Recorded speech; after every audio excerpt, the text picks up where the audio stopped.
This video covers what I honestly think is one of the most challenging topics in all of AP statistics, and that's the idea of power within a significance test. This is a video you may have to end up watching more than once, and I definitely would save this one and watch it again before you take your unit test, just to make sure you fully understand what's going on, because there's a lot that goes into this concept. The concept of power ties in directly with type 1 and type 2 error, which we talked about earlier on in this chapter. So this I want to review before we get into the new stuff, what exactly type 1 and type 2 error are. And remember, when you're deciding if you made a type 1 or type 2 error, there are two things that you care about. You care about the truth regarding your null hypothesis. So you care if HO is true or not. And then you also care about the actual verdict that you end up making, where you either reject your null or you fail to reject the null hypothesis. So see if you can remember where each box goes for what a type 1 and type 2 error are. I'm going to go ahead and talk about that here, though, so pause if you need time to think that through yourself. This first top left box here is going to be a type 1 error. It is a type 1 error because we rejected HO when HO was actually telling the truth. So HO is actually true, but we sent it away. That's bad. That's a type 1 error. These next two boxes here are both good decisions where we make the correct call. And this last box is going to be a type 2 error. A type 2 error is when your null is not true. So HO is lying, but we don't reject it. We don't call it out on it. That's a type 2 error. And finding the probability for these type 1 and type 2 errors is something a little bit new. I don't think I talked about this earlier in my last video on type 1, type 2 error. The probability of a type 1 error. So probability of a type 1 error. The first thing I'm going to do is I'm going to rewrite this as actually a conditional probability. A type 1 error, if you think about my little chart up here, is an error when you reject HO given that HO was actually true. So anytime you're making a type 1 error, it's given, it's on the condition that HO is true. Your null is true. What's the probability that you reject it incorrectly? And finding the probability of a type 1 error is actually really easy to do. Let's think about a very common significance test. Let's say we're doing an HA with a less than sign. Just we'll use less than because it's easier. And let's go with our common alpha of 0.05. So if we think about our little distribution right here, when we do an alpha of 0.05, that means when my p-value, when this area right here is 0.05 or less, we're going to reject HO. So we would reject HO when our p-value is under 5%. Well, what does that mean if my p-value is under 5%? It means that what I got from my sample could only happen 5% of the time or less, given that HO is actually true. Let me put some numbers on that using an example from earlier to kind of clear that up a bit. When we did that penalty kick example from last video, we had 0.8 for our HO. We thought P was 0.8 in the HO. We got a 0.64. It's possible, not very likely, the p-value was super low for that one. It's like 0.02 or something like that, 0.002. It's possible that 64% happened just in that rare 0.002 of the time. It could still technically be where we just got an absurdly low sample. But if we do reject HO, even with that low p-value, we might have made a type 1 error. If you reject HO, you could have made a type 1 error. So the probability of a type 1 error is exactly whatever significance level you set. So the probability for a type 1 error is exactly your significance level alpha. You say, I am comfortable with 5% of the time making an incorrect conclusion where I reject HO and I'm not supposed to, because I reject HO whenever it's under, my p-value is under a 0.05. If I change alpha to 0.01, That means 1% of the time when I'm supposed to not reject, I end up rejecting HO. So you can very easily control the probability of a type 1 error. You're going to reject and be wrong about it this percent of the time. So that part, not so bad to process. A type 2 error, which I could again write as a conditional probability. The probability of a type 2 error is the probability that we fail to reject HO given that HO isn't true. The probability of a type 1 error, super easy. It's just your significance level. You control your type 1 error when you decide alpha. Type 2 is a lot more complicated, and finding, mathematically, the type 2 error is beyond the scope of AP statistics. You won't be asked to calculate the type 2 error from scratch, the probability of that. But since we use alpha as our symbol for a type 1 error, we use the Greek letter beta. It's a B with a long stick. Beta is the probability of a type 2 error. And how you find beta is we don't know. We don't care about that in AP stats. You won't have to do that. So type 1 error, easy. Type 2 error, a little more complicated, a lot more complicated. So let's move on now that we've refreshed what these actually mean. The concept of power in a significance test is tied to the idea of a type 2 error. Power helps us address the weirder, harder to calculate of the two errors. So power is defined as avoiding a type 2 error. So we don't want to make errors. Errors are making us make the wrong conclusion. Avoiding a type 2 error gets its own vocab concept called power. So if a test has high power, it means we're probably not going to make a type 2 error. Low power means we're more likely to make a type 2 error. And the power of a test is equal to 1 minus the probability of a type 2 error. And remember, the variable we use for a type 2 error probability is that beta. So the power of your test is 1 minus beta. If your test has a 10% chance of making a type 2 error, which we somehow calculate, that means the power of our test is 0.990. Okay?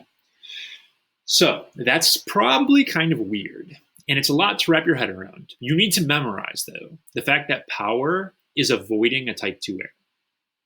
The meaning of power, what I want you guys to remember conceptually, the idea behind power is that you are noticing a discrepancy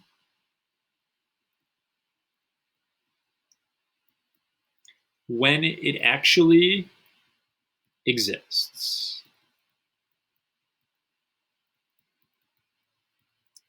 Type 2 error is when you fail to reject HO when you should have rejected HO. HO wasn't true, but you let it slide, okay? So basically, the evidence wasn't strong enough that you were willing to call them out. Having good power means if there is a difference, if they deserve to be called out, you're going to do it, and you're actually going to call them out. You're not going to let things slide. This will make more sense in the context of an example, and we're going to bring back that potato problem from last time to practice this a little more. As I said, power is kind of hard to wrap your head around and will take some efforts. So at the top right here, I have our potato truck example. I just copy pasted this from the earlier set of slides, so nothing has changed right there. Remember what was going on. I am a potato inspector. My job, I work at the potato chip factory, and I look at trucks of potatoes coming in. If more than 8% of the potatoes in my truck are bad, the truck coming in are bad, I send them away. And if 8 or less, or if I can't prove there's at least 8%, then I let the trucks come in. Our hypotheses for this problem, HO, was that P equals 0.08. P is the proportion of blemished potatoes. And we were looking for evidence for HA, which is that actually it is greater than a 0.08. The first thing I want to do before I get into new stuff is just review stating what a type 1 and type 2 error are. This is just review right here. So I'm going to throw the answers up and not talk a super ton about them. So pause me, and this will be good practice of what those both mean. So you can try that out on your own. All right, so in blue, I have the nice detailed write-ups that you guys are used to seeing right there for what a type 1 and type 2 error represents. But then in orange, I also added in just everyday English, what's going on. And I want you to gravitate towards that orange for right now, because it's going to make it easier to wrap your head around power. It's easier if we just get more direct with our wording for this conceptual piece. A type 1 error is basically, if I'm an inspector, sending away a good truck. I reject the truck, I say get out of here, when I shouldn't have rejected it. So I just made a good truck go away, okay? Then a type 2 error would be the truck pulls up. It actually does have over 8% bad potatoes. So it's a bad truck. And I don't call them on it, and I let that truck in. So anytime you're dealing with a significance test, you're going to have to ask yourself, in this context, which error would be worse? Which would be a bigger deal? And probably for this problem, if you think about consequences, if I send away a good truck, I just really upset that truck driver. I upset my supplier with all those potatoes. I made it so now we don't have enough potatoes to make chips out of. Unless I'm really sure that truck is bad, it's a huge to-do if I send away a truck. So I want to be pretty darn sure it's bad before I send it away. Meanwhile, if I let in a truck that has a few extra spotted potatoes, like maybe my chips are slightly lower in quality, maybe we throw away a few more and we make a few less chips and we waste a tiny bit of money. A type 2 error in this problem probably isn't going to be as severe and not as in your face as like if I send away a truck. That's a big deal. So probably I would care more about the type 1 error in this problem. And if I care about the type 1 error being low, I'd remember from what I just told you guys that alpha is what the probability of a type 1 error. So what I would want to do in this problem is I probably would want to set a low alpha because type 1 error is worse. So maybe I say, oh, instead of 0.05 like usual, I want to be super sure before I send that truck away. You would have that ability, and it's very easy to control not making a type 1 error or making it less often. A type 2 error is not as clear. I can't just snap my fingers and know what the probability of a type 2 error is going to be. But even though I don't want to make people mad and send away good trucks, I don't want to let bad trucks in either, because then they're going to start taking advantage of me and I'm getting, like, it's still not a good thing to do. So I want my test to have high power. And the context of this problem, what that would mean, if I have high power, power would mean noticing a bad truck when it arrives. If a truck really is bad, I want to catch it and send you out. So if I have high power, I'm blocking my potato truck factory, right? I'm right, chip factory right here. I'm not going to let a bad truck get through me. So I'm basically, if I have a high power, I'm sending away all the trucks I'm supposed to send away. Wrap your head around that, like less mathy explanation, and that should help you with understanding this next slide. So even though I can't just snap my fingers and be like, oh, I got my power as I want it to be right now, there are a few things I can do to raise the power of a test. There's 3 main things I can control. So I'm going to go ahead and move to the next slide right here. Is it more likely to avoid a type 2 error if you inspect many potatoes or just a few? So I actually have a visual aid right here. It's probably not going to help at all, but I had a bag of potatoes in my kitchen. So now I have a nice visual aid here for you guys, and you can maybe understand it better seeing it in real life. So let's say a truck driver pulls up and his truck is bad. It's got a bad amount of potatoes in the truck. If I take a little mini sample, know that his truck is bad. That's the assumption going in. If I take a small sample, I may not catch that it's actually a bad truck. I may end up scooping up more good potatoes than usual because your samples are more variable when you take smaller samples. So you could find a sample more easily that defies the truth of the situation. Meanwhile, If it's actually a bad truck, if I look at lots of potatoes, lots and lots of them, I'm going to notice, hey, dude, this is a bad truck. You need to go home. So it is more likely, or it's easier to avoid a type 2 error if you inspect many potatoes. Okay? A type 2 error is built under the assumption. It is given already, when I did that probability of type 2 error thing, it's given that HO isn't true. It's given that it's a bad truck. And if it's already given that it's a bad truck, if I look at more potatoes, I'm going to catch on that it's bad. So increasing sample size is one way to increase your power, making sure a bad truck doesn't get by you. Okay? Next up, is it easier to reject the null hypothesis when alpha is 0.10 or when alpha is 0.01?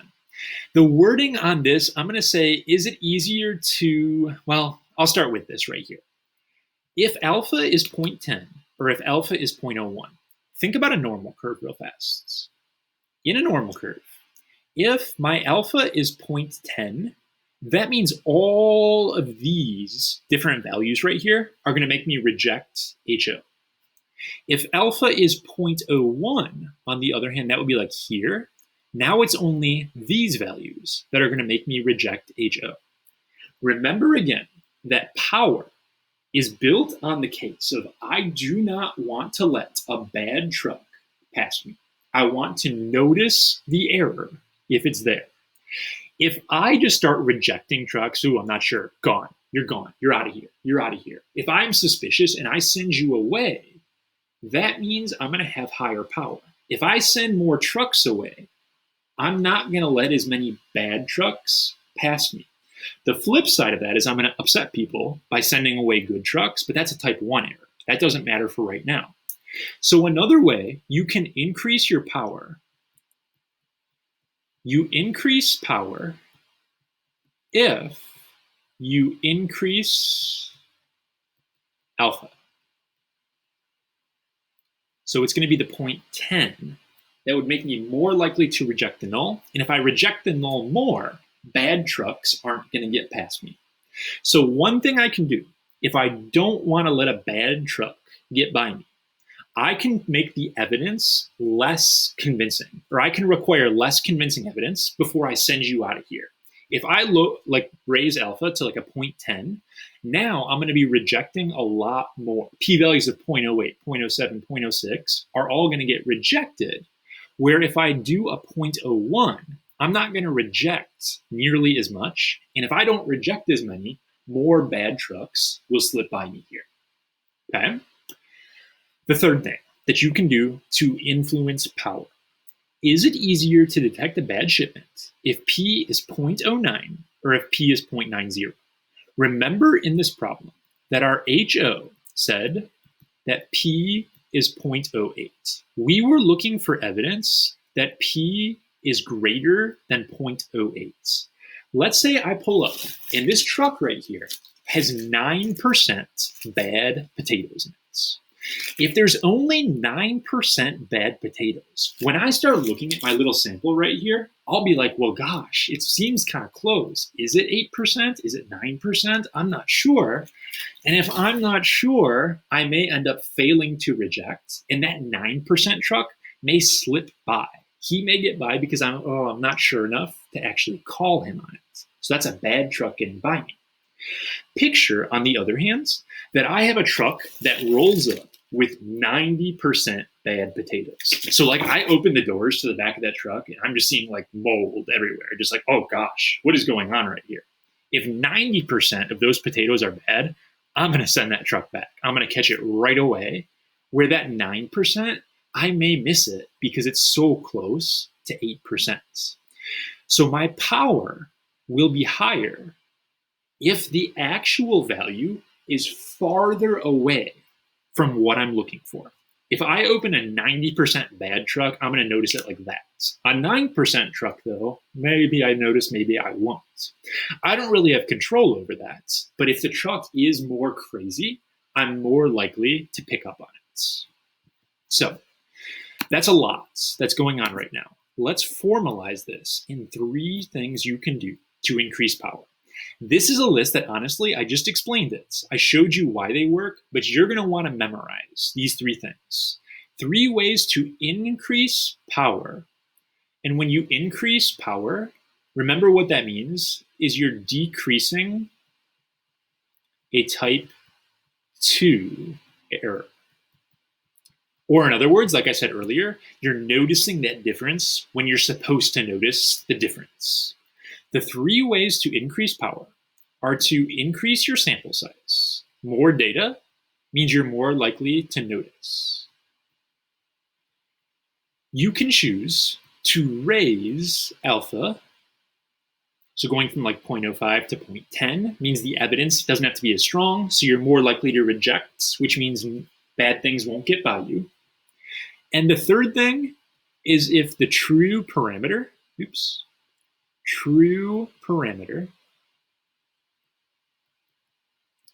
is farther from the value in HO. Let's talk about a quick drawback to each of these things. Increasing sample size, the drawback is that it costs time and money. More data means more time, more money, etc. Raising alpha means that you are more likely to make a type 1 error then. Alpha is the probability of a type 1 error, so type 1 error becomes more likely. And then raising the true parameter thing, you don't control that.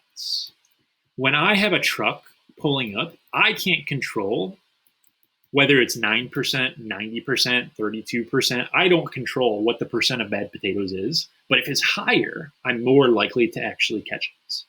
There's a script that you're going to use for interpreting power, which is kind of complicated at first. Let me write it down, and then I'll show you guys what it means.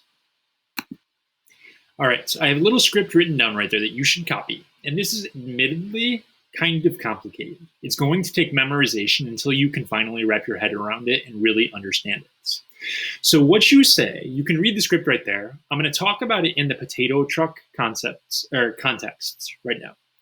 So what you need to do, before you can talk about power, you have to know the actual truth. Because like I said with my bag of potatoes here, it depends if there's 9% or 90% bad potatoes. That makes a difference in your power. So let's say the actual percentage, just for the sake of an example right here, let's say it turns out that the truck that rolls up is actually 13% bad. That's the truth about the truck that's rolling up. So what I would do is I would say, assuming that the actual proportion of bad potatoes in the truck is 13% or 0.13, it's not going to be your value from HO. It's the value that's actually true, because you need that before you know what your power is going to be. So assuming that 13% of the truck is really bad, the power would be given to you, and I don't know what my power is for this problem. Let's say my power is, making up a number here, 0.61. So that would mean there's about a 61% chance, a 0.61 probability, that I will actually find convincing evidence to reject the truck and say that it's more than 8% bad. Okay? I'm checking for 8%. Truck rolls up with 13%. The power tells me the probability that I will correctly notice and call that 13% bad truck. If the power happens to be 0.61, there's a 61% chance that I will correctly turn away that 13% bad truck and find convincing evidence that it's more than 8% bad potatoes. I don't care that it's actually 13. All I care about is it over 0.08 or not. This will take practice. We'll do one more example here, but feel free to ask me questions about this if this is still shaky. We're going to close up with one more example, and it's that Bedford Law problem that we did before. As a reminder, P was 0.301. That's what we were looking for. 30% digits that start with 1. And then our HA was that it's not equal to 0.301. So we'll go ahead and read this problem. Pause me, and then we can talk about it. I'm going to go ahead and start discussing this right now, though. So pause me if you want the chance to try it for yourself. Again, when you talk about power, you have to actually know the truth because the truth makes a difference in what's going on. In my last problem, I made up 13% bad potatoes. If I were to go to 15 or 16 or 17%, that power would have increased. So the true number of digits, I'm a shady company. I have 25% of my digits that start with the number 1. That's like the true parameter. The IRS doesn't know that though. They just take a sample and they're trying to figure out if I'm actually not a 0.301. Well, the power of the tests is going to be a 0.58. They also have to give you an alpha to be able to do that because alpha also influences the power. I forgot to put an alpha on the potato example. So what I would say is that assuming the answer actually is 0.25, so I actually have only 25% of my documents that start with the number 1. The probability that the IRS will correctly find convincing evidence and reject me and say, no, something's off here, the probability of that happening is the power, which is about 58%. So if I'm sitting at 25% and the company is using a 0.05 alpha, there's about a 58% chance that they will correctly catch me and call me on it in this context. So I'll write that up in a fancy script format. All right, so there is a written explanation of the script. Again, the idea is if the company really has a 25%, how likely are they to be caught by that? And that's going to be about 58% of the time they'll be caught.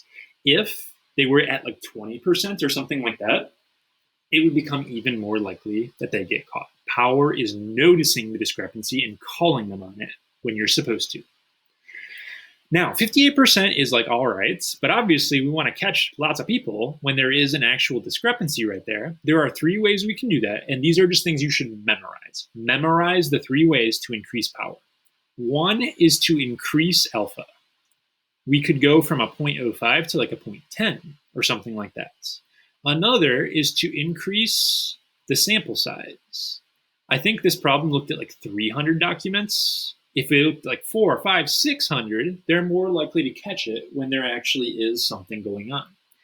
And the third way that's a little bit harder to, you can't actually control it as the IRS or whatever, but if the true parameter or the true value of P is even farther from 0.301, the null hypothesis value. If the company had like a 20% or a 10%, we're more likely to catch it and the power is going to go up. So the final thing is kind of tagging on with what we talked about right here. The company can control these 2 things. The IRS can control these 2. It can't control this one right here. For what values of P, real P, would the test be greater than a 0.58?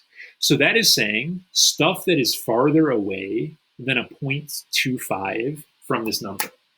So one thing we could do with this right here is we could say the obvious side. The obvious side is everything less than a 0.25 is going to be farther away from this number. So if P is going to be less than a 0.25, there would be even higher power. But it's a not equal to problem. So not only do we have to consider the 0.25 side down here, we have to consider the equivalent side on the right side of the picture. And for that, that would be everything above a 0.352. So P's that are crazier than this or this are the ones that will increase your power. You may need to watch this video again. Like I said, it is challenging, but hopefully you're starting to understand the basics of what power entails.